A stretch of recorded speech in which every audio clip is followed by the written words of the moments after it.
सोधा मलाई गालाउँछ माया मनमा चाहिँ नसोधा मलाई गालाउँछ माया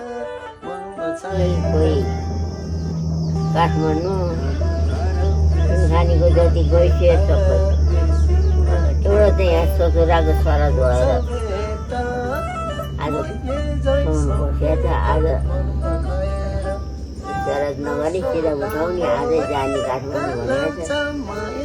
साङ्गामा बसेको छ यो चाहिँ बुढो चाहिँ साङ्गामै जागिरे भएर बसिया छ अनि साङ्गामा छ बुढाहरू चाहिँ कोही कोही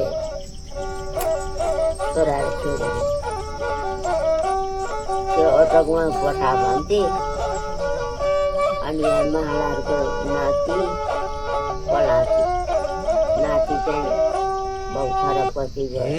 भाइमा छोडेर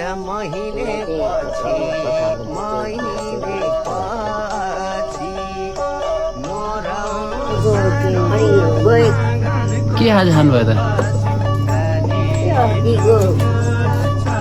रोटीहरू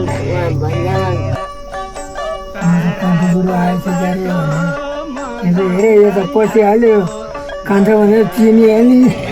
पड्केर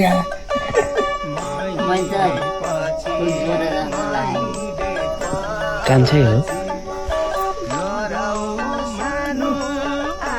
खानु बनाऊ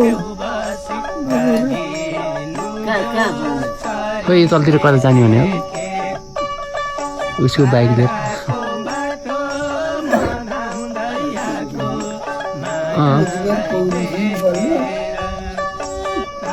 बाबुहरूलाई कता स्कुलतिर छोडिदिनु भने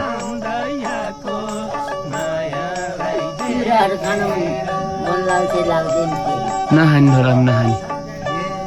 टाउ पनि दुखिरहेको मलाई चिसोले होला खाँदैन रक्सी रक्सीले कहाँ खानु त्यही साथीहरू भेट्नलाई भन्थ्यो विदेशमा गए पनि काम गर्नुपर्छ अल्छीलाई दया माया त्यसै कसले गर्छ